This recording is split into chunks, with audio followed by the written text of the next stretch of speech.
Barrister साहब के कद का नेता इस हिंदुस्तान में कोई दूसरा बाई का लाल पैदा नहीं हुआ और न होगा, क्योंकि सच्चाई को बहुत देर तक छिपाया नहीं जा सकता है। कभी सन्नाटे चीखते हैं, कभी खामोशी रोती है। जब इंसाफ का सूरज डूब जाए तो अंधेरे का राज होता है। मगर सवाल ये है कि क्या अब वो दौर आने वाला है जब इंसाफ की रोशनी हर गली हर बस्ती में लौटेगी? क्या AIMIM एक उम्मीद है या आखिरी रास्ता? नहमदुहु व नुसल्ली अला रसूलिहिल करीम, अम्मा बाद, फ़अऊज़ु बिल्लाहि मिनश शैतानिर रजीम, बिस्मिल्लाहिर रहमानिर रहीम। हम अल्लाह की हम्द करते हैं जो सारे जहान का पालने वाला है, जो रहमान भी है और रहीम भी। हम दरूद व सलाम भेजते हैं अल्लाह के रसूल रहमतुल लिल आलमीन हजरत मोहम्मद सल्लल्लाहु अलैहि वसल्लम पर। आदाब दोस्तों, मैं हूं ज़िया खान और आप देख रहे हैं सियासी अड्डा। आज की ये खबर महज एक रिपोर्ट नहीं है, ये एक इनकलाब की दस्तक है। एक ऐसी आवाज जो कह रही है, हमने टूट कर देखा, हमने सह कर देखा, अब बदलने का वक्त है। हर दौर में मिटाने की कोशिश की गई हमें, मगर हर बार उम्मीद बनकर उगते रहे हम। अब वक्त है जुल्म के खिलाफ एकजुट होने का, क्योंकि इंसाफ के बिना जीना मौत से बदतर हैं हम। उत्तर प्रदेश के बलिया जिले में AIMIM पार्टी की एक अहम बैठक सदर विधानसभा के रेपुरा सुजानीपुर ग्राम सभा में देर रात संपन्न हुई। ये महज बैठक नहीं थी, बल्कि वो अलाव था जिसमें इनकलाब की चिंगारियां भड़क उठी। सुनिए मोहम्मद शमीम खान साहब की वो बात जिसने पूरी सभा को झकझोर दिया। सभी लोगों को बहुत ही अदब के साथ अपना सलाम करता हूँ। अस्सलाम वालेकुम। सबसे पहले इस कायनात के सबसे बड़े लीडर जनाब मोहम्मद मुस्तफ़ा सल्लल्लाहु अलैहि वसल्लम की बारगाह है रिसालत सलाम का नजराना पेश करता हूँ। ऑल इंडिया मजलिस इत्तेहादुल मुस्लिमीन पार्टी के संस्थापक सुल्तान सलाहुद्दीन ओवैसी साहब, वाहिद ओवैसी साहब और तमाम वो लोग जिन्होंने इस मुल्क को बनाने में, संवारने में, बढ़ाने में और हम लोगों तक पहुंचाने में अपनी पूरी जिंदगी को लगा दिया, उन्हें तहे दिल से खिराज अकीदत पेश करते हुए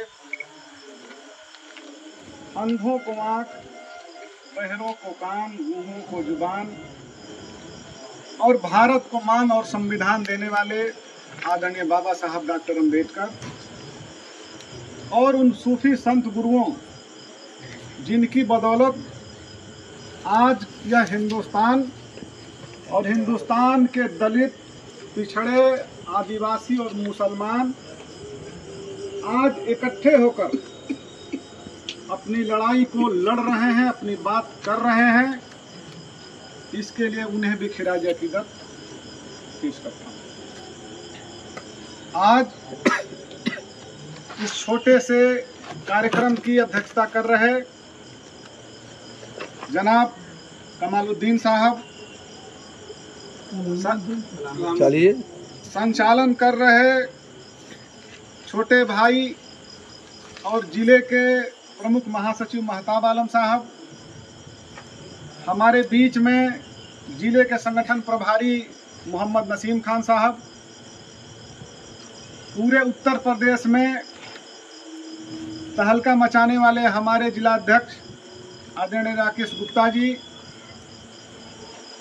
पूर्वांचल के सचिव और लंबे समय से हमारे राजनीतिक साथी बड़े भाई आदरणीय कालिका प्रसाद जी, छोटे भाई आपके बीच के आदरणीय दीपक यादव जी,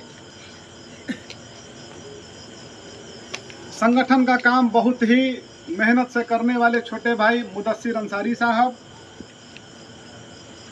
समाज सेवी बड़े भैया शौकत अली साहब, हनीफ अंसारी साहब, मजीद अंसारी साहब, अहमद अली साहब, असगर अली साहब, मोहम्मद लतीफ़ साहब, मोहम्मद रमजान साहब, मोहम्मद आलमगीर अंसारी साहब, मैनुद्दीन अंसारी साहब, जन्नत अली साहब, शरीफ अहमद साहब, फिरोज अंसारी साहब, मुर्तजा अंसारी साहब, मुस्तफ़ा अंसारी साहब, सोनू अंसारी साहब, जैनुद्दीन साहब, ऐनुल हक साहब, मोहम्मद इस्माइल साहब, मुबारक साहब के अलावा जितने लोग भी यहाँ मौजूद हैं, मैं उनको तहे दिल से मुबारकबाद पेश करता हूँ कि आपने अपना कीमती वक्त अपने समाज के लिए और अपने समाज की इस पार्टी के लिए दिया।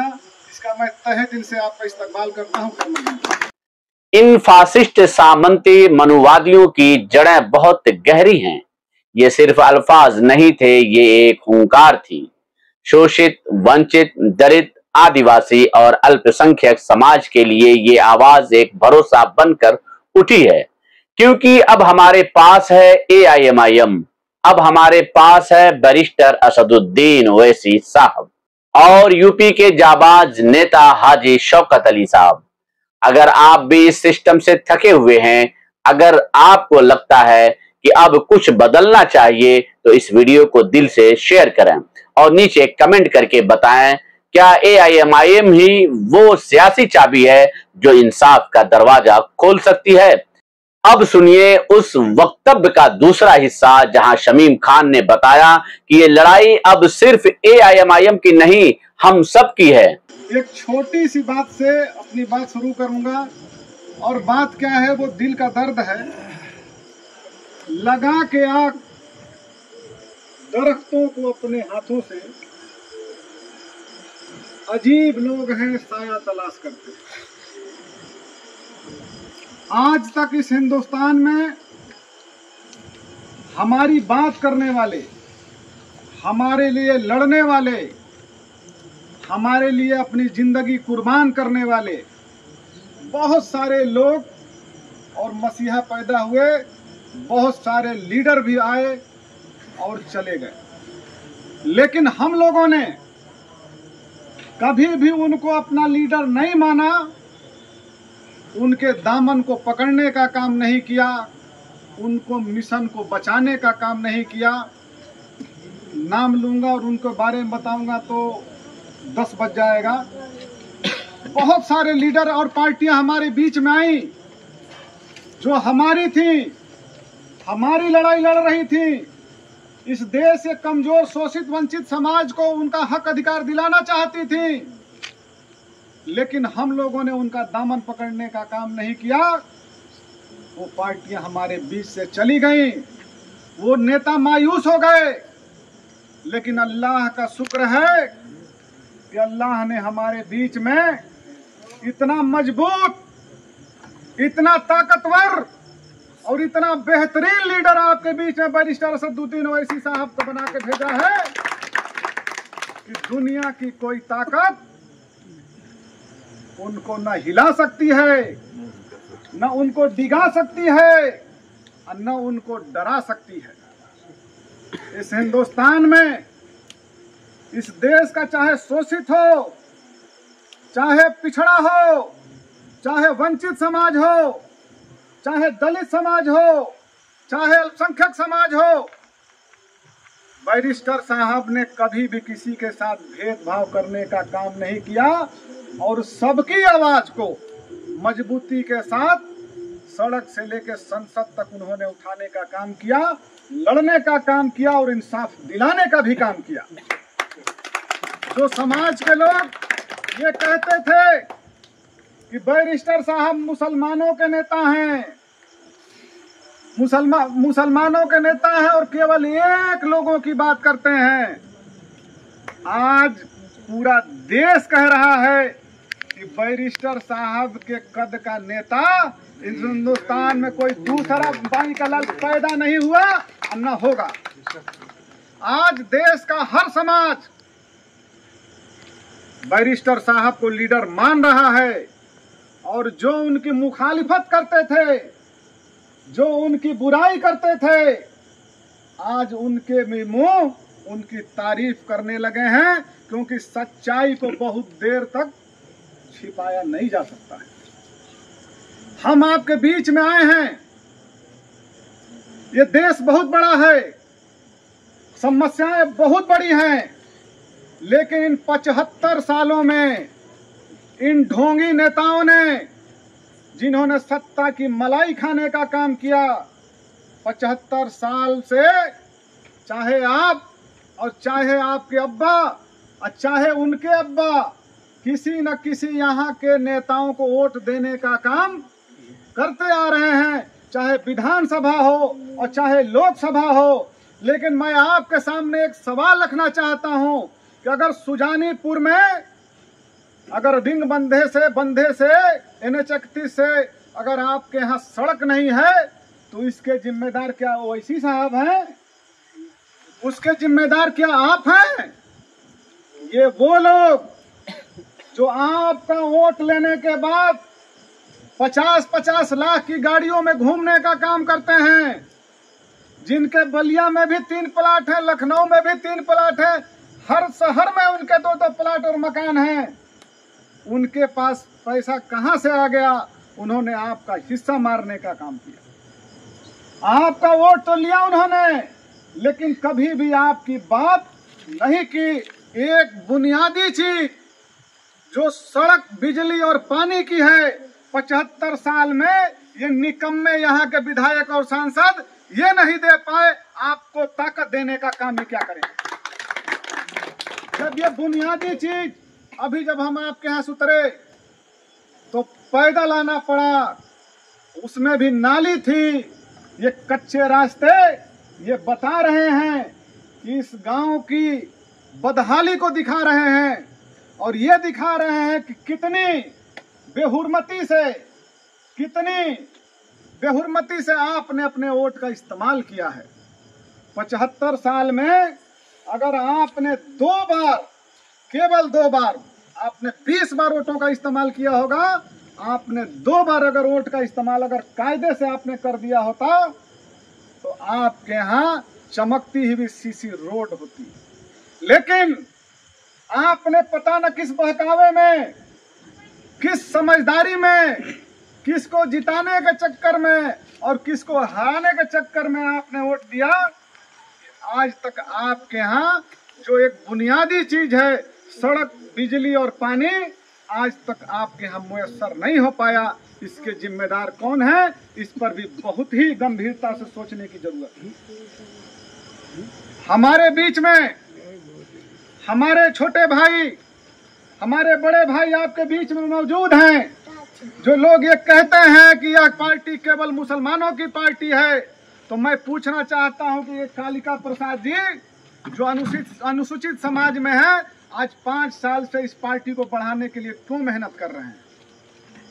अगर जो लोग कहते हैं कि ये केवल मुसलमानों की पार्टी है, तो राकेश यादव जी, राकेश गुप्ता जी 3 साल से इस पार्टी में अपना खून और पसीना क्यों देने का काम कर रहे हैं? आज बैरिस्टर साहब भी इनकी बहुत। जिला अध्यक्ष राकेश कुमार गुप्ता साहब ने कहा कि गरीब की आवाज दबा दी जाती है, कुर्सियों पर बैठे लोग सत्ता का मजा लूट रहे हैं। कालिका प्रसाद ने आवाज दी, अब वक्त है वोट की चोट का।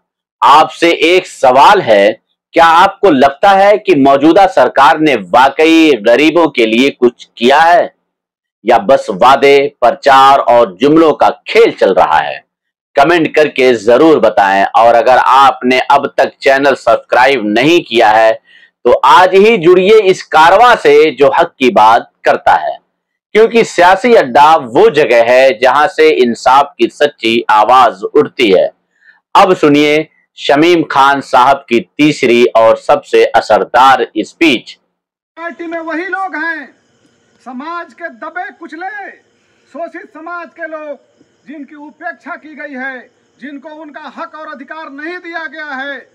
दलित समाज के लोग, पिछड़े समाज के लोग, मुस्लिम समाज के लोग और इस समाज के सताए हुए लोग आपके बीच में MIM पार्टी में है। हमारे यहाँ कोई धन्ना सेठ, कोई मनवादी और कोई सामंती और बड़ा आदमी हमारे पार्टी में नहीं है। और जो गरीब की बात को समझता है और गरीब का काम करता है। दूसरी चीज, हार और जीत का नहीं समझना है। बहुजन समाज पार्टी, मान्यवर कांसीराम साहब ने एक मिशन चलाने का काम किया, समाज को जगाने का काम किया। उनके समाज ने उस पार्टी को सबसे पहले वोट देने का काम किया। कभी 20,000, कभी 22,000, कभी 30,000, कभी 40,000। वही पार्टी थी कि 25 से 30 साल संघर्ष करने के बाद इसी उत्तर प्रदेश में पूर्ण बहुमत की सरकार बनाने का काम किया। हम और आप इस उत्तर प्रदेश में मुसलमान 22% है, दलित समाज के लोग 11% हैं, पिछड़े समाज के लोग 27% हैं। आज सबकी उम्मीदें MIM पार्टी के साथ, बैरिस्टर असदुद्दीन ओवैसी साहब के साथ, हाजी शौकत अली साहब के साथ लगी हुई है कि यही पार्टी हमारी आवाज को उठाने का काम करेगा, लड़ाई लड़ने का काम करेगा, इंसाफ दिलाने का काम करेगा। जिस दिन हम लोगों ने लब्बैक कह के वोट देने का काम कर दिया, कि दुनिया की जितनी बातिल ताकतें हैं जिन्होंने इस देश के कमजोर समाज पर जुल्म करने का काम किया, इंशाअल्लाह वोट देने के बाद जिस दिन गिनती होगी वो सारे के सारे अपने बिल में नजर आएंगे। किसी की हिम्मत नहीं होगी जो दोबारा हमारे कमजोर समाज पर जुल्म कर सके। बहुत लंबी तकरीर नहीं होगी, इसलिए कि नमाज का अजान का वक्त होने वाला है। हम यही गुजारिश करेंगे कि ये आपकी अपनी पार्टी है, आप अपनी आवाज को उठाने का काम कर सकते हैं, आप लड़ाई को लड़ने का काम कर सकते हैं। ये घोषणे करने वाली पार्टी नहीं है। एक हमारे यहाँ के एक नेता हैं, जब उनको सदन में आपने बैठाने का काम किया तो उन्होंने कहा कि मैं बलिया को मुंबई बना दूंगा। अरे बलिया के लोगों को तुम एक सड़क तक नहीं दे पाए, तुम बलिया को मुंबई क्या बनाओगे? बलिया के जो लोग हैं, कम से कम बलिया के लोगों को चलने लायक रास्ता तो दे दो। 75 साल में निकम्मे सांसद और विधायक, तुम लोगों ने एक रास्ता तक नहीं दिया। जो बुनियादी चीजें हैं, मेरे समझ से यहाँ पर कोई पानी की टंकी भी नहीं है। ये बुनियादी चीजें हैं, सड़क, बिजली और पानी। जर्जर तार हैं, जब जल जाते हैं यहाँ के जो ट्रांसफार्मर, तो वो भी बदलने में मालूम चलता है कि कई दिन लग जाता है। तो जो बुनियादी चीजें हैं, इस देश के नेता, यहाँ के सांसद और विधायक आपको देने का काम नहीं कर पाए, तो अब अपनी सोच को बदलने की जरूरत है। अब हमें फैसला लेने की जरूरत है, अपने दिल को मजबूत करने की जरूरत है। जिस दिन आप पतंग वाले बटन को पहचानना शुरू कर देंगे, कोई आए, हम लोग भाषण देने वाले लोग नहीं हैं। जो हमारे बाद आएंगे दूसरे दल के लोग, वो तो इतनी अच्छी बात करेंगे कि आपके दिल में उतर जाएंगे। लगेगा कि इनसे अच्छा कोई आदमी हो ही नहीं सकता, लेकिन वो कभी भी आपका अच्छा नहीं करेंगे। इसलिए आप लोग इरादा कर लीजिए कि हमारे बीच के जो लोग हैं उनको मजबूत करने का काम करेंगे। और एक बात कह के अपनी बात को खत्म करूंगा कि जलते घर को देखने वालों, फूस का छप्पर आपका है, आग के पीछे तेज हवा है, बाकी मुकद्दर आपका है। उसके कत्ल पर मैं भी चुप था, मेरा नंबर अब आया, मेरे कत्ल पर आप भी चुप हो, अगला नंबर आपका है। बहुत संजीदगी से इस बात को सोचने की जरूरत है कि हम लोग लब्बैक कह के अपनी पार्टी को मजबूत करने का काम करें। यहाँ पर आपके लोग हैं, आपके जैसे लोग हैं, आप अपनी बात आसानी से कह सकते हैं। और आपके ये जो लोग हैं वो हर कदम आपके साथ कदम ब कदम साथ चलने को तैयार हैं। और आप अपनी पार्टी को सदस्यता लीजिए, पार्टी को सहयोग राशि दीजिए, पार्टी को मजबूत करने का काम करिए और पार्टी के मिशन को आगे बढ़ाने का काम करिए। अस्सलाम वालेकुम रहमतुल्लाहि व बरकातहू। दोस्तों, इस बैठक में मौजूद रहे मोहम्मद नसीम खान, मुदस्सिर अंसारी, दीपक यादव, फरीद मुराद, सनाउल्लाह खान, नियाज अहमद, अख्तर अली और सैकड़ों की तादाद में इंसाफ के मुहाफिज। ये भीड़ नहीं थी, ये एक आंदोलन की बुनियाद थी। अब नहीं झुकेंगे, अब नहीं टूटेंगे, इंसाफ के रास्ते से अब नहीं मुड़ेंगे। ये हक की लड़ाई है, ईमान की आवाज है। AIMIM अब मजबूरी नहीं, इंसाफ की शुरुआत है। दोस्तों, अगर इस खबर ने आपके दिल को छुआ है, अगर आपको लगा कि कोई तो है जो हमारे लिए बोल रहा है, तो हमें कमेंट करके बताएं। क्या AIMIM ही वो रोशनी है जो अंधेरे में दिख रही है? क्या आप इस सियासी इनकलाब का हिस्सा बनना चाहते हैं? वीडियो को लाइक करें, शेयर करें और सियासी अड्डा को सब्सक्राइब करें, क्योंकि यही वो जगह है जहां हक बोलता है और सच्चाई गूंजती है। कभी तो जुल्म का हिसाब होगा, हर आंसू का जवाब होगा, इनकलाब की सदा फिर उठेगी और हर जुल्म का AIMIM का जवाब होगा। आपका शुक्रिया। ज़िया खान सियासी अड्डा से कमेंट किए बिना मत जाइए, क्योंकि आपकी आवाज ही हमारी ताकत है।